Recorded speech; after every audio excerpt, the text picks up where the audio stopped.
the difference is that, ProShare, you had to really understand finance to kind of read it. And I thought, okay, so let's just go a bit more mainstream. And so I changed it. I also didn't want it to be about me because, Ugo there sounded like it was a blog. I never late claim. It's like, it goes things. So like, no. So, and I also wanted it to capture finance a lot more and money. And, so when you hear Naira, it's got to do with money and all that. And so that's basically the story of how Nairametrics started. Just like that. And so welcome to the Experience Pod, where we focus on emerging technologies, trends, and their impact on Nigerian and African business landscape. My name is Ada Irikefe, Associate Director and Head of Disruption at PwC Nigeria. So data, they say, is the new oil. I mean, we've heard this catchphrase over and over again. It, however, highlights the emphasis and the importance of data in today's world. According to IDC, a market intelligence company, the global data sphere is predicted to be about 175 zettabytes by 2025. So to put that into perspective, if this amount of data is put into a 1 gig USB drive and lined up end to end, it would make a line that stretches across 16.1 billion football fields. There's clearly a wealth of data available in the world today. But how are organizations in Nigeria and across Africa making the most of it?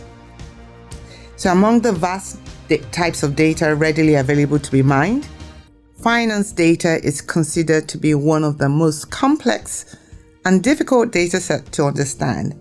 And as such, it isn't maximized as well as it should, particularly in a country like Nigeria with low financial literacy levels. Thankfully, Nairametrics has been on a mission to change the outlook of this space by providing real-time, simplified updates impacting the financial, business, and socio-economic landscape. To add insights to this conversation, I'm joined by the CEO of Nairametrics and Nairalytics, Mr. Ugo Obi-Chukwu. It's wonderful to have you here live and direct at the Experience Center. Welcome. Thank you very much. Glad to be here. Great.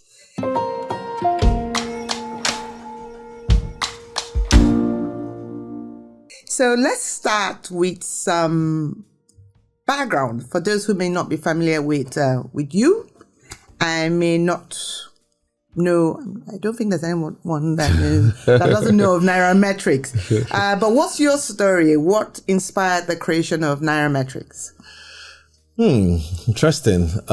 So first of all, my background. I am a chartered accountant and a financial analyst as well. I've been into strategy, change management, financial analysis. So Nairametrics started about 7 years ago, I think. But before then, I think about 2007-8, after the stock market crash, shortly before then, I put me and some friends came together and I sort of brought them together, and then we formed an investment club, and I was the president of that investment club. I think that was like 2006 or so. And of course, we put in a sizable amount of our salaries into stocks, and reading a lot of Warren Buffett style, articles and how he invests and how, he preaches hold for long term and don't even come back looking at the prices, just keep investing. But I mean, in a way, that was also how some of our parents invested at the time. True. And then in 2007-8, we had that really, very high boom. I don't think we ever gotten to that level, since then. And then, of course, the crash happened in 2008, and until today, we never had recovered our funds. So at that time, I mean, it was very painful experience. And I started probing to find out why that happened, and I kind of realized we all got it wrong. I think investor education was really poor.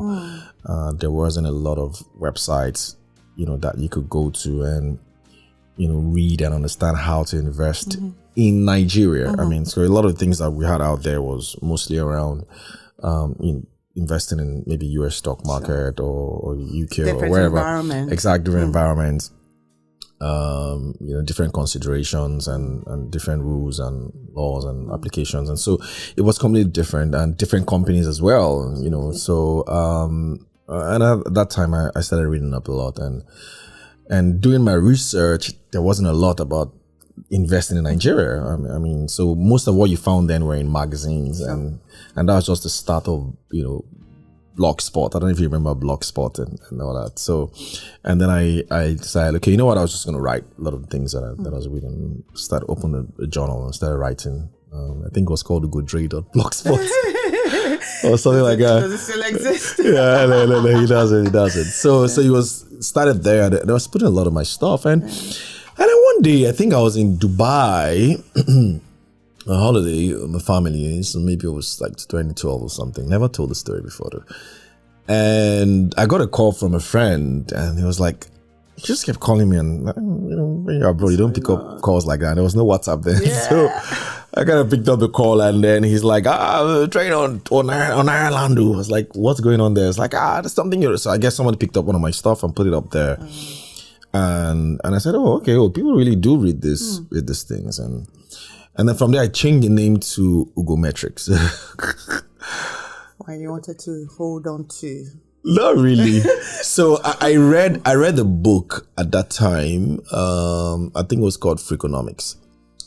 And I don't know if you know of Stephen Dobner and Stephen Levitt. Yeah, so those great guys, and they had this podcast that I really used to listen to a lot then, and I liked their style. Their style. It was mostly behavioral economics and all that stuff. So I kind of thought finance should be that way as well. Very behavioral and not very wonkish, because I thought that at the end of the day, everybody does finance one way or the other, right? So, but you don't have to make it look very wonkish. And so I said, okay, so economics sounded very cliche. So I was like, maybe Ugometrics, because I always wanted to break down things, and so it started. And I think I blogged as Ugometrics for a while, till about 2013 or so, for about 3 years, before I then decided, you know what, maybe let's just cool.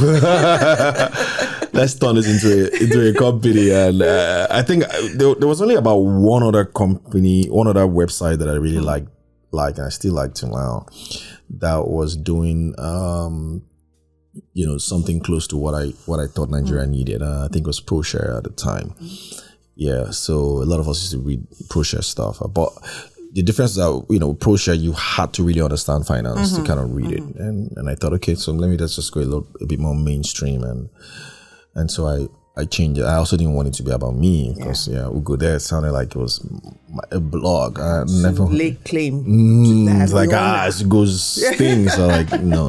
So, and I also wanted you to capture finance a lot more, and money. And, so when you hear Naira, it's got to do with money and all that. And so that's basically the story of how Nairametrics started. Yeah, just like that. And since then it's been a lot of work. It's grown. We have over 30 employees. We have over a dozen in-house analysts. We don't call our writers a journalist, because we kind of think you gotta, for you to be an analyst, then it's a space that you fully understand. Sure.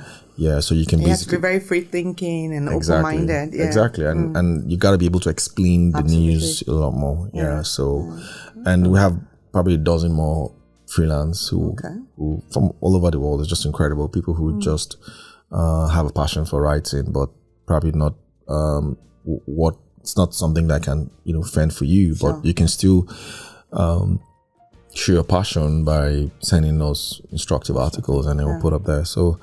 And I think that's basically how we'll be managing. It's been tough juggling this with 9 to 5. Early years was very difficult for me as a person. Spent little time with the family. Yeah. So when I close work and I come home, and then and then start looking. Start your second job. Or as we say, your side hustle. Exactly. Yeah. Side hustle kicks in, and they keep grinding on and on and on and on. And the funny thing was that those early years, it wasn't very much rewarding financially. Because. But it was impactful. Oh, yes. It was impactful. And I wonder, I mean, one of the questions I was going to ask, who are your customers? Because for people like me, I don't understand finance as well as you, people who have a degree in finance or background in finance. And what I found with Nairametrics is it's so simplified that I don't need to understand finance. I can take nuggets from there and run with it. It's simple, it's clean. So I wonder who are your customers? I mean, do you have a particular demographic? So, brilliant question. And when we started, one of the things that we said we're always going to do, we're never going to be wonkish. We're never going to be you don't have to read and start to have a headache.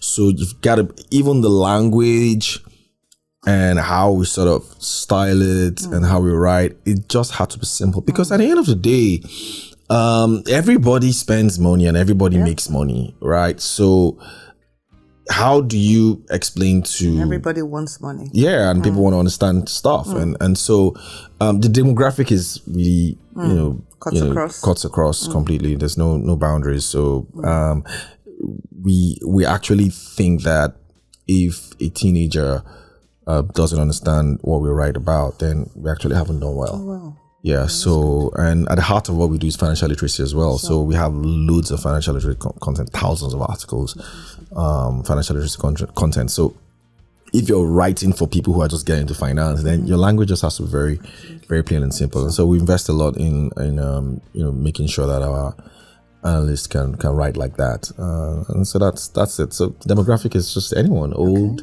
I remember when I used to write for Punch newspapers. Was part of me trying to spread Nairametrics around then. Most of the emails we used to get were from pensioners. It's just incredible. Interesting. Yeah, because they had more time to read, and they wanted a lot more information. They were, I think, a lot worried about the economy and things and their investments.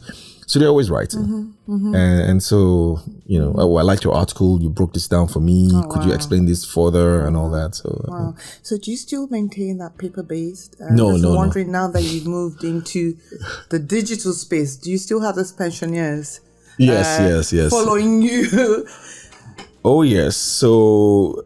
my father is a pensioner. 82. They hardly read... Does he still read newspapers? Yeah, no, he... It's on his phone. Yeah. So my mom is 76 as well, and it's all on their phone. So they're a lot more digital now. Yeah. And so, you also... And I think we've always been digital first from time. From early on, we said we're never, ever going to go print. Never, ever. We're always going to be digital. And so it's now how you can give them the same information in a digital way. And people consume information these days, different ways, either listening or reading or viewing or streaming or something like that. So, Thank God for technology, should we say. So, on the back of what you've just said, anybody can go onto Nairametrics right now and just consume info, consume data. And the last I checked, you're not a charity, right? Yes. So I wonder, how do you make money? How do you monetize this information? Do you, or it's just all Ugo charity and... Okay. So, Nairametrics is completely bootstrapped from time. I could remember early on in our first couple of years, there's this saying that if a business grows past 5 years, then at least it's past a very critical stage in life, in its business life. And there was temptation to seek external funding, you know, like, you know, the way you just go and raise $250,000 or a $2 million valuation and everybody tells you, congrats, like, like you've actually made that money. So, I kind of thought, you know, that wasn't the way I wanted to go.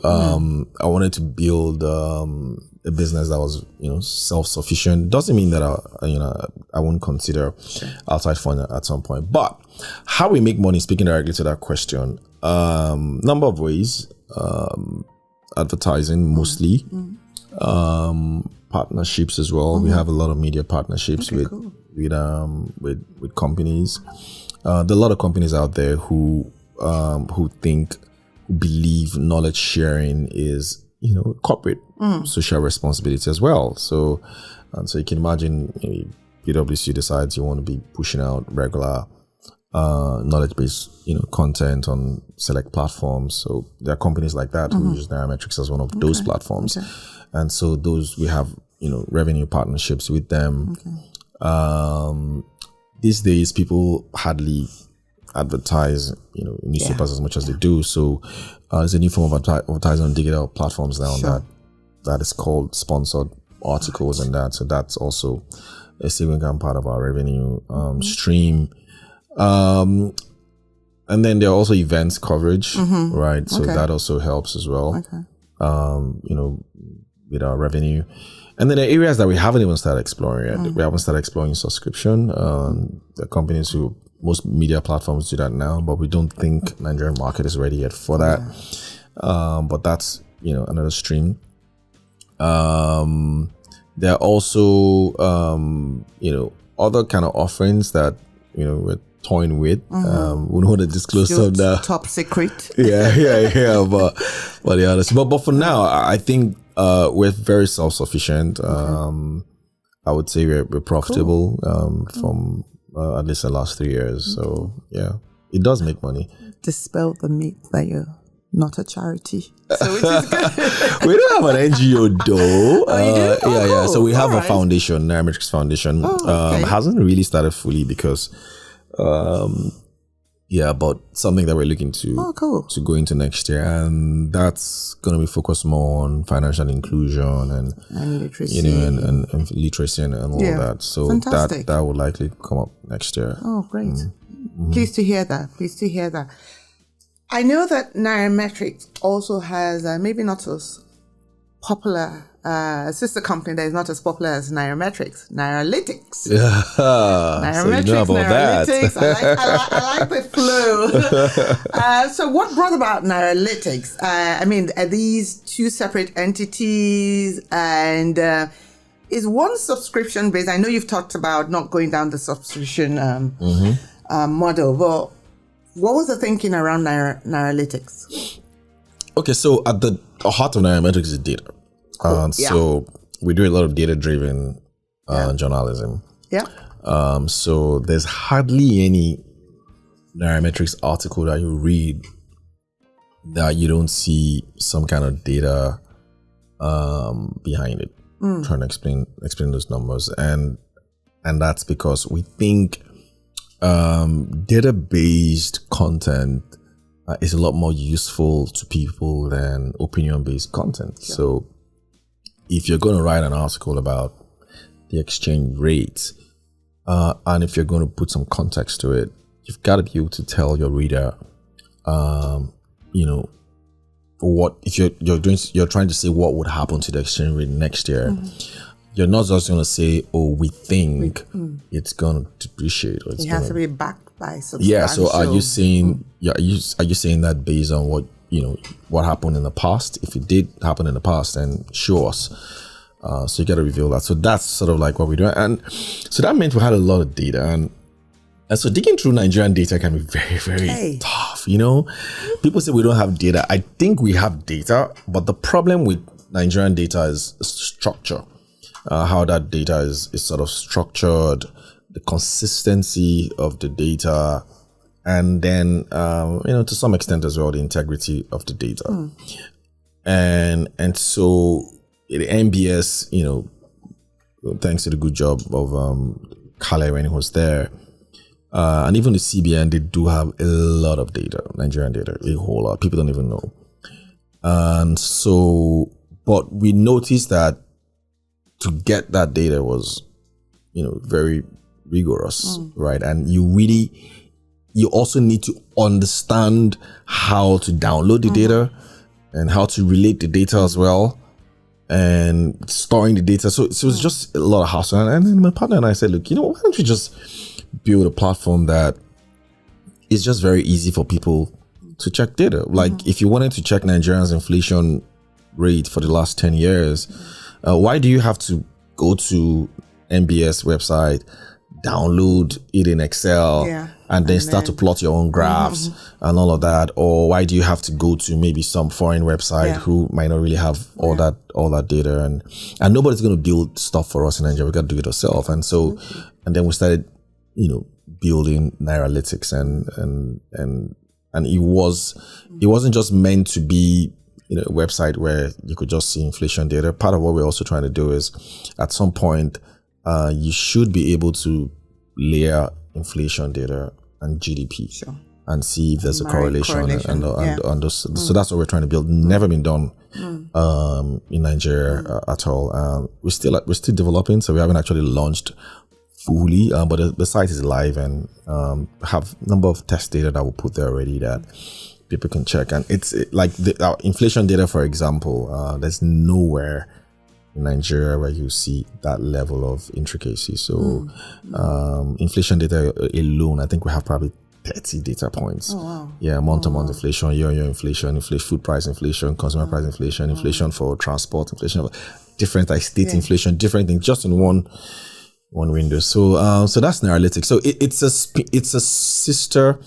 It's owned by Nairametrics for now. So it's a sister website to Nairametrics, and so they do have relationships in terms of content as well. So they sort of leverage on each other for content, but it's meant to be a completely separate entity.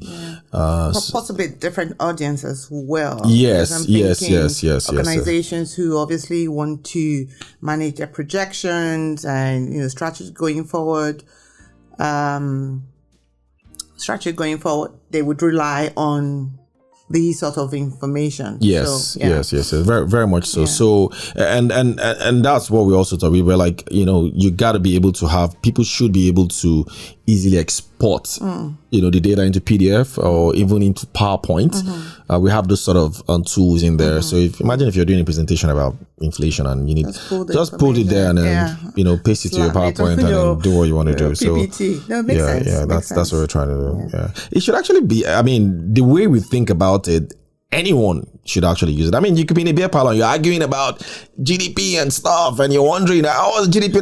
Just go to Google and search, and then it just pops up. It's sort of that level of information and usage. Nice one. Well done on that. Thank you. That's great. You've talked about your various data points, and I'm glad to hear your MBS, CBN. In our current environment, our beloved environment, and you kind of touched on it. How do you ensure that whatever data you're pulling, apart from those magic points, how do you ensure that the data is trustworthy, it's reliable, it's credible, because there's so much out there, truly, it is tough. Yeah. So let me give you an example of how difficult, for want of words, Nigerian data can be. Right. So let me give you an example. Tax. Yeah. Okay. So if you go to MBS, they have breakdown of value-added tax by sector. And that data is important because you can, do a reverse calculation because VAT essentially is 7.5% of sales. You can sort of do a reverse calculation. It gives you an idea of the size of an industry's revenue, for example, assuming that, it captures everyone who's paying tax there. So if you look at that breakdown and the So you can look at the first 3 years and it tells you, there's a sector called banking and insurance. And banking and insurance this year, 2019, it is 1 billion. 2020, it is 2 billion. 2023, it is 4 billion. Right? Then 2022, you won't see banking and insurance again. It's now called finance and finance sector. So it becomes a problem having a series. Yes. And then when you come to 2022, right, of course, they're giving you historicals as well. You find out what they captured in 2019 wasn't the same thing that they captured a year ago when they had the same data. So we have those sort of problems. So what we often do is we write them to clarify. A few times they do correct those things. And then we also, because some of the data are secondary data, it's not basically our data, we do have caveats as well that we try to put in there just to show the source. Source of the data as well. You could also have spreadsheets, links to the actual source itself. Now, but for our own data, because we also keep maintaining our own data. For example, it's not yet on Nairametrics. We have data of I think 30 of the most capitalized stocks on the Nigerian Stock Exchange. Their financial statements since 2016, broken down into revenues, cost, and all that with ratios and a lot of stuff. You could find some of that data as well in maybe Financial Times or some other, maybe Bloomberg, but not as detailed as what we have. So for that sort of data, we have processes and guidelines that spells out how the data is pulled and how it's entered and how it's reviewed. So for example, you can have maybe Access Bank financial statements for 2022, and then Access Bank can go and restate their 2021 financials, which is perfectly fine, right? So companies do restate sometimes. So you have to still go back to what you had before and sort of fix that. So we have those sort of processes in place that we use. I think there are sometimes but I mean, sort of self-correct. Nothing major. Nothing major, really. Nothing major. Because the intention is not to misinform. I mean, data, if people rely on data to make decisions, then it's got to be 99% accurate as can possible. Be. Cool. Thank you. Thank you so much. So I know you kind of touched on your differentiator, but I want you to spell it out a little bit more. What is Nairametrics differentiator? And the reason why I'm asking this is investors love Nigeria. Yeah. Well, especially foreign investors. I would think so.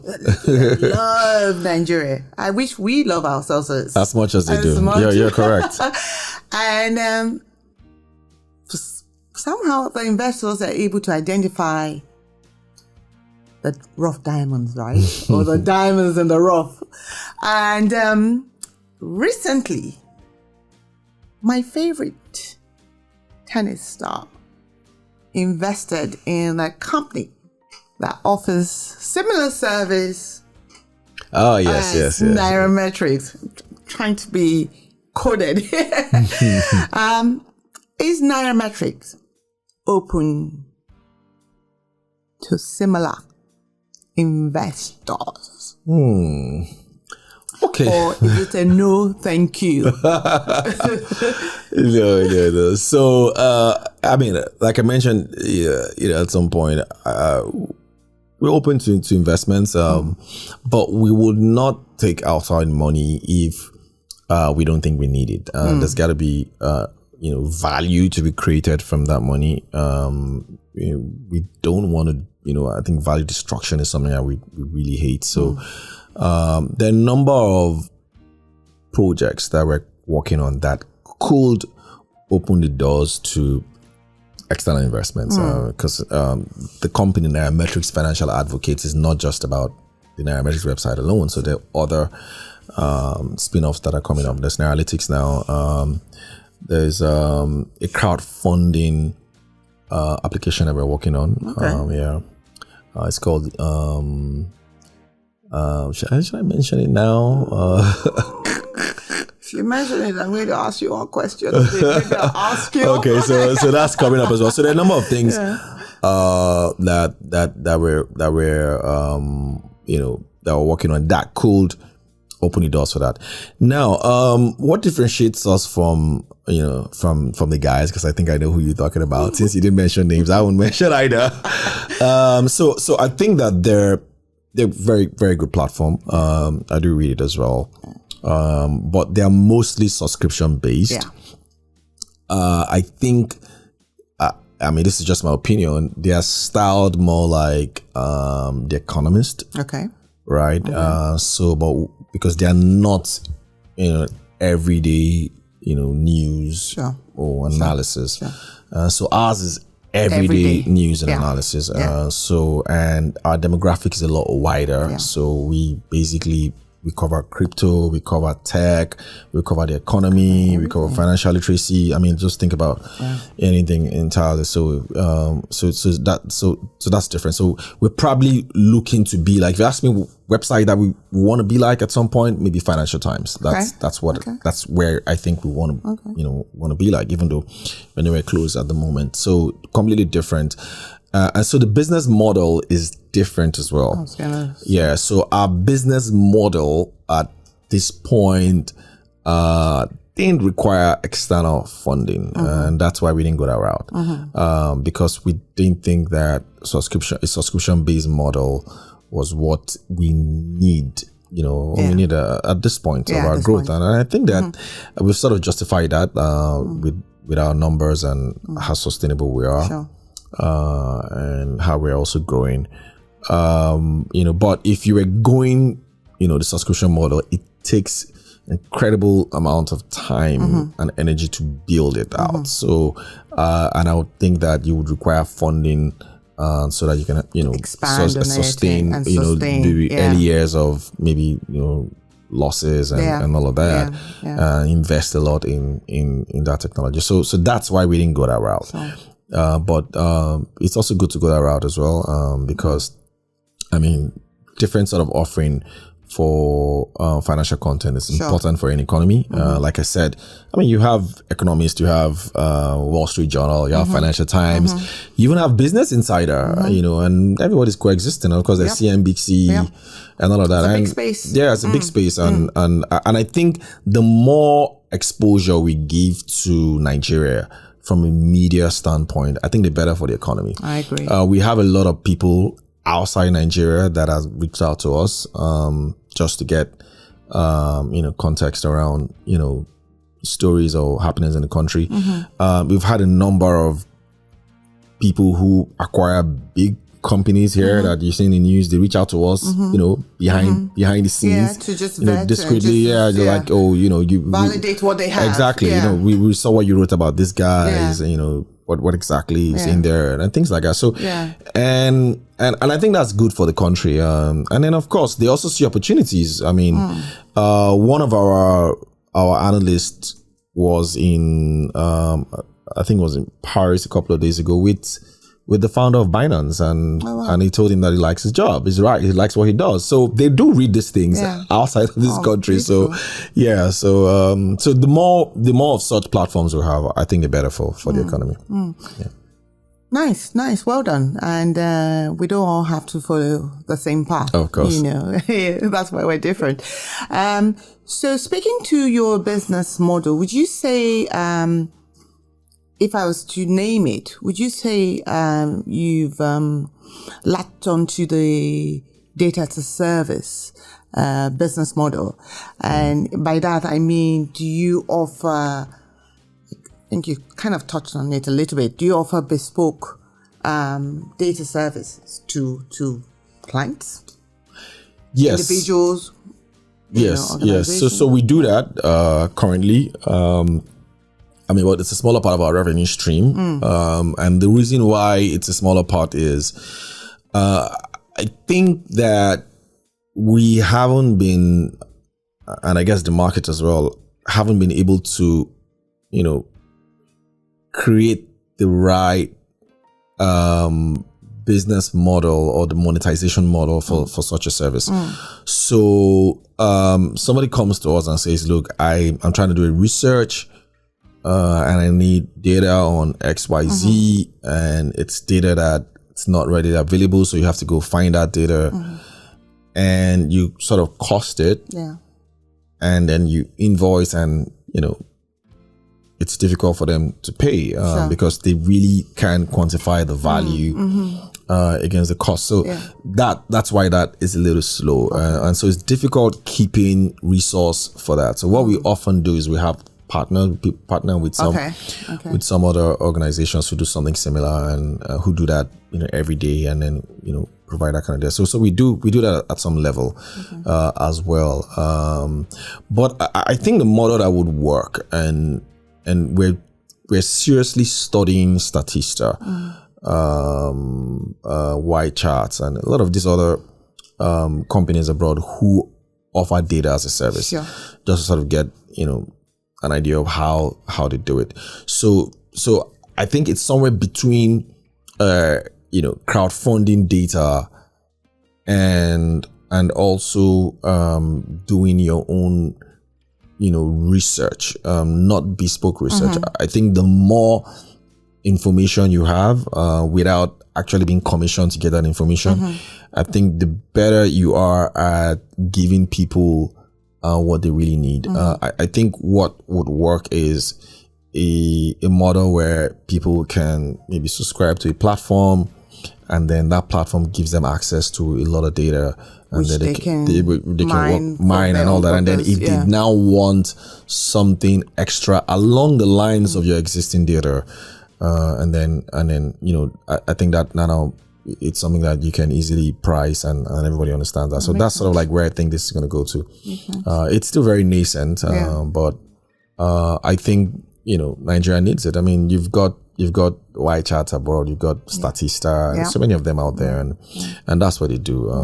We did partner Statista at some point because they didn't have a lot of Nigerian data and so we're giving them some of that content. Do you still partner with Statista? So they do still use some of our data, on their site.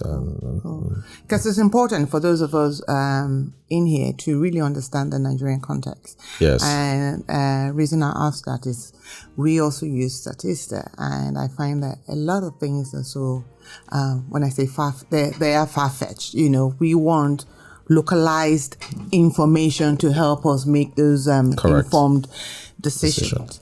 So we talked about data, and we talked about how big and how plenty. How do you manage? I mean, what sort of infrastructure do you use at Nairametrics and Nairametrics now?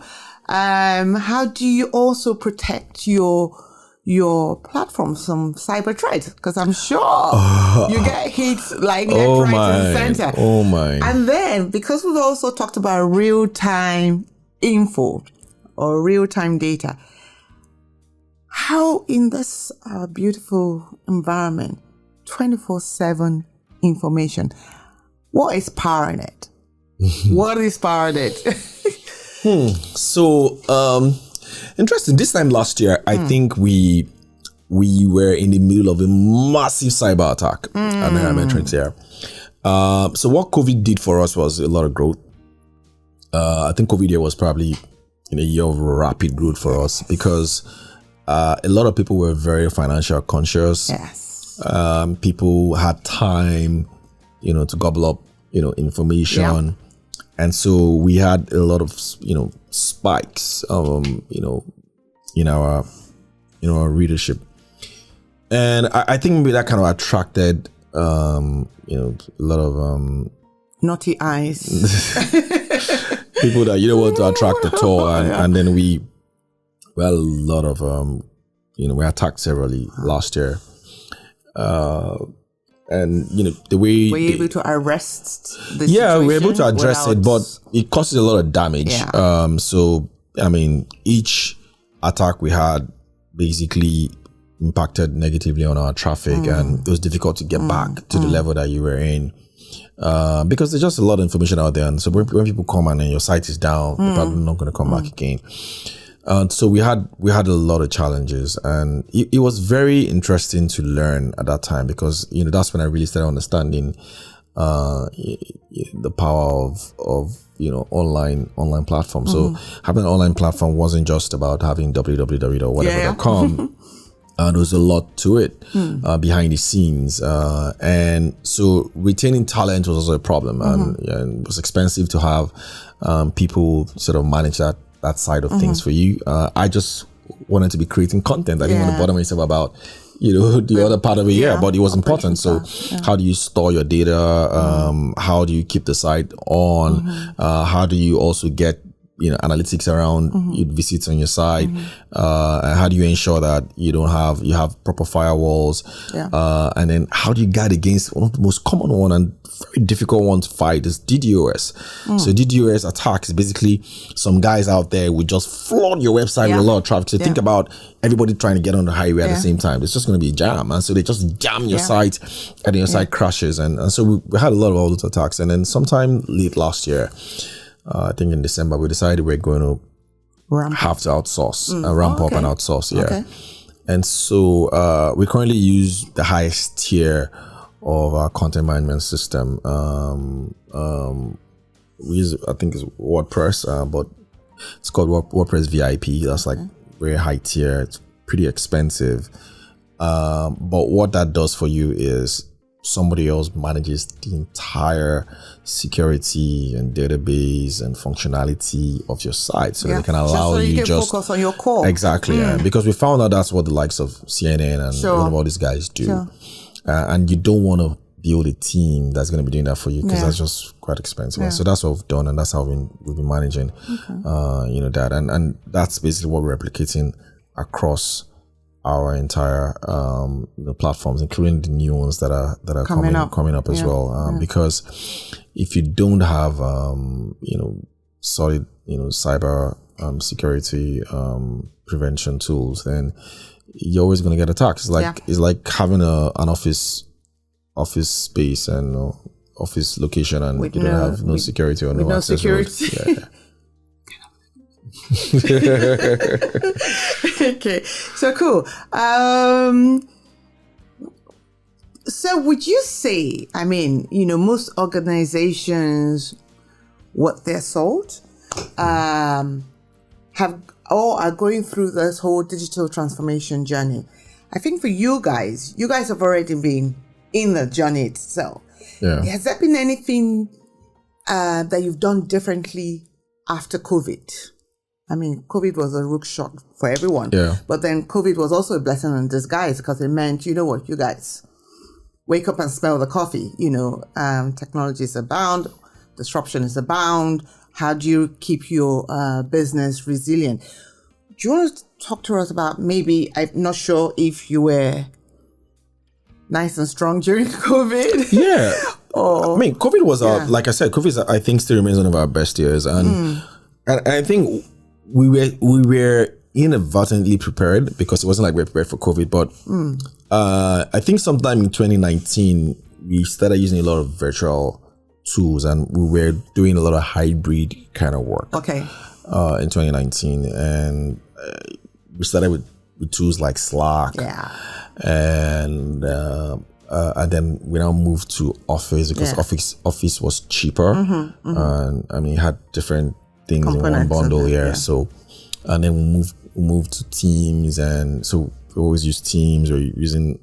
So today, we're hardly in the office. Everybody basically works from home. We only come to the office, I think, twice, maybe a week. That's when they come to the office, just to bond.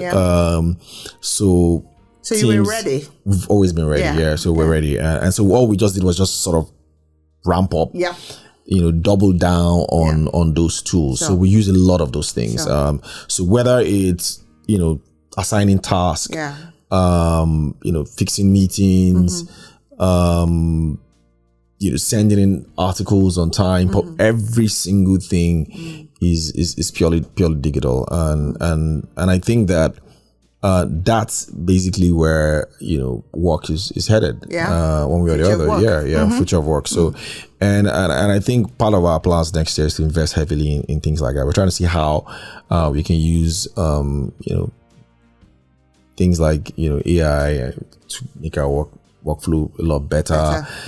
And even automate how content is written. Right. I mean, for example, every second week in the month, or maybe you always have inflation numbers pushed out. So why does somebody have to sit down and write that? I mean, can't you have artificial intelligence sort of automate those sort of things for us? So that our analysts can focus more on explaining the news. So those are sort of the things that we're probably going to be toying with next year. We're also thinking of how do we also start to put content in like the metaverse. I mean, like if you wear your VCR and you're in that metaverse, you also want to read newspaper, you want to read news, you want to know what's happening. So we should be able to give you content along those lines as well. And as you're maybe playing your game or you're doing whatever it is you're doing in your metaverse, something just flashes and says, oh, inflation rate is this or GDP is that, and you read and you click and you quickly just pop up and read it and then you go back to what you're doing.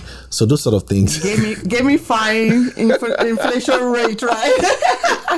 But then, truth be told is that's how it sticks. That's how the literacy improves. Where you inject real stuff with fun stuff. But I like it. Quite cool. Quite cool. We're looking forward to what you guys are doing.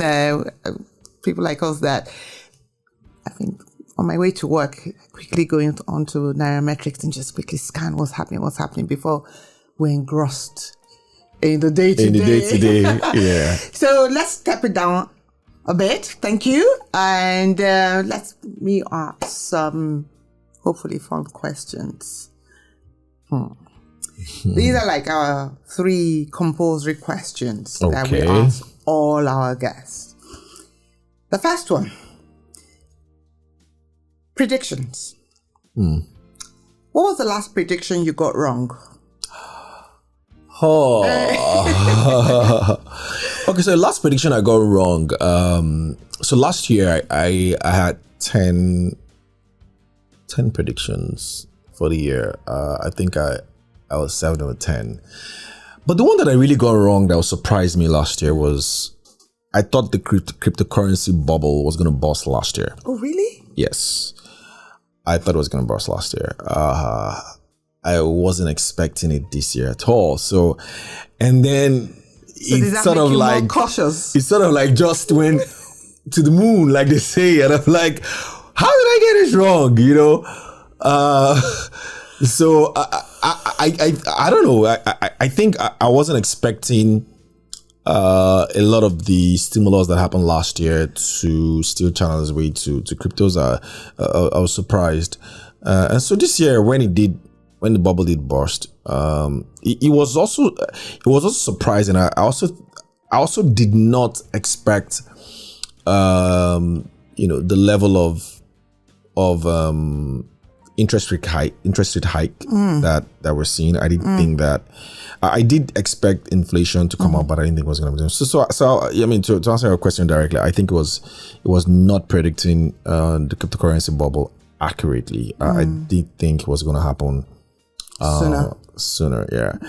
I think aside that, it's pretty fine. Cool. Even the precision of the naira, I think I was accurate on that as well. 1,000 naira to a dollar. Oh, really? We're not there yet, but I think that. I mean, you asked me to predict that. I think that's likely going to happen in December or early next year, if conditions remain the same. And I can always back that up with data. At this point, I say, in God we trust. Everybody else pay cash. Yes. So my second question would be, what is one view you seem to find very few people agree with? One view that I seem to find. Let's see. What could that be? Well, so one area that I tend to disagree with a lot of my contemporaries. When I say contemporaries, I mean people who I often discuss Nigerian economy with is so I think that a full-fledged floating of the naira might not be a solution to our exchange rate crisis. I think a lot of people believe that you gotta float the naira for the currency to be stable. I'm sorry I'm going this direction, but that's what I could think about now. So we do have heated arguments around that, and I think my opinion is that there's gotta be a middle ground, where the market to a large extent determines the rates, but it can be allowed to float. And an interesting thing is that Ghana just proved me right. Yeah, because Ghana had a full float a few years ago, and it was very widely celebrated. And see, Ghana is doing it, Nigeria is not doing that, and blah blah blah. And it's one of the worst currencies in the world today, just like Nigeria is. And the reason is, floating a currency is just a mechanism. It's not a solution. It's just a policy mechanism, just a pricing mechanism. Getting a stable rate, which is actually what everybody wants, requires a number of things. You've got to be able to have good exports. Yeah. And when I use that word good exports, because exports, not just oil related exports, or exports different things. Brain exports is particularly that can attract dollars and all of that. So you gotta have that. You can have less imports as well. Especially for things that perhaps you should be able to do. And then you've got to also have a very buoyant, productive sector in the economy, and I think that should really be the aim, rather than thinking that it's just floating and that's going to be the aim. If you don't have any of those things, then you'd always be very vulnerable as an economy. And the reason why most Eastern European countries are less vulnerable to dollar crisis is because most of these countries are consumption-based economies, and so you can't do enough to import FX. So that's been one very area where I tend to disagree a lot with a lot of my contemporaries. At least that one I can remember. Should I ask a question around the change of the naira? Is this the right time? In your opinion? I don't think. I think the timing is not the problem. I think the problem with the change of the naira is the drama around it and the reason behind it. And that's always been a lot of the issues I've had with this current CBN. I mean, to be fair, unlike other CBNs, this is one CBN that has actually experimented a lot. Yeah. They've tried a lot of things. Maybe they call it heterodox policies, but mostly homegrown things just to solve problems. But it's always been the method to madness. And so, for example, you want to change a currency, that's fine. Why does it have to be January 31st? Yeah. Why do you have to say that you're targeting such a short window as well? Yeah, it's very short window. And why are you saying you're targeting corruption, election, and all that? Like, so you sort of scare, it's just a lot of scaremongering, and then people then start to react, and that sort of causes a ripple effect. Absolutely. That you now start to create for everyone, and even for themselves, because at the end of the day, the job of a CBN is price stability, and then you can't just the prices that all the policies that you're putting in place to sort of keep prices stable, just out of the window just because of how you're able to present it. So the timing is not the problem, the policy is not the problem. It's just how is the reason behind it. All you had to come out and say is that, look, we got to change exchange rates, the currency, sometime in December. I probably should have announced this 3 months ago instead of all these clandestine moves, and say people have a year to change it, because give people enough time to sort of, do that, and not say that you're trying, it's an effort at trying to, attack corruption. Yeah. So let me give you another context. You have about 2.3 trillion out there that is not in banks and it's not with the CBN. It's just, in circulation in people's homes.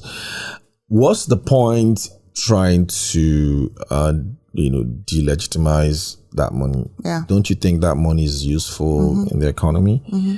If I had 200 million naira in a well somewhere in my house and I had a year to maybe dispose of that money, I would probably use it to go buy. You spend the money. Spend the money now, and that's what the economy needs, and not get me to go and buy dollars with the money and still do the same thing that you didn't want me to do. So I think that's just my own take on it. Yeah, the rationale around it is just it's just completely off. I'll reserve my comments. Probably talk to you about my comments offline.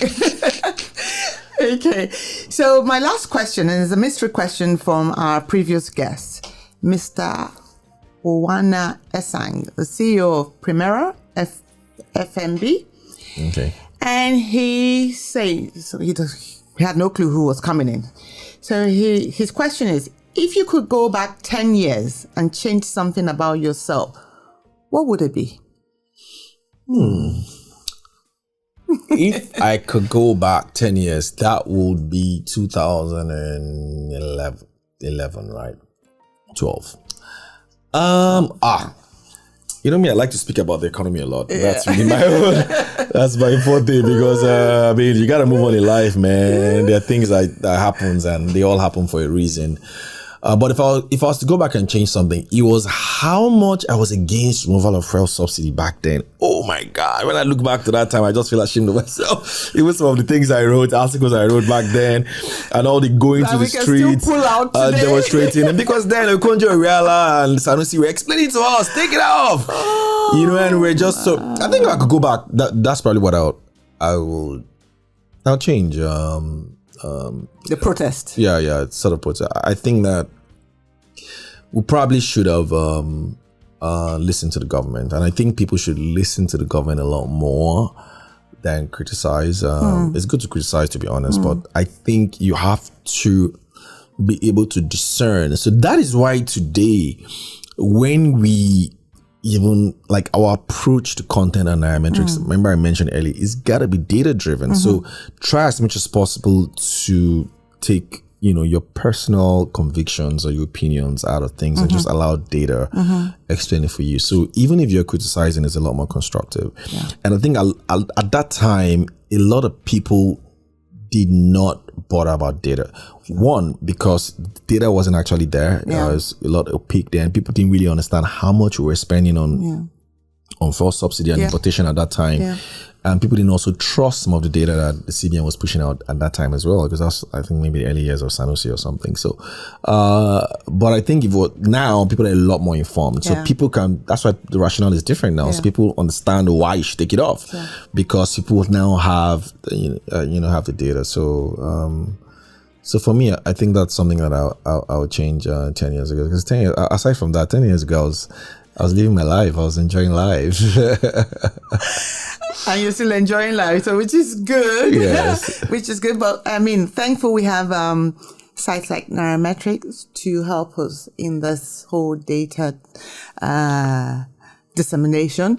And also, even you mentioned the word, a key word is actual to discern. How do we take ourselves out of what is being said? Yes, but then can it be that what is being said is said in a way that would just doesn't make sense and would annoy us, or there is like some hidden truth behind it that hasn't come out? I don't know. That's a topic for another day. Yeah. So they say disruption is interrelated, and would ask in the same way we asked the last guest, what is one perspective you'd like to get from our next interviewer? We have no clue who this person is. Okay, so I think, and I hope I get to listen or get that person's response. I will make sure I push it out to you. Yeah, so I think for me is what is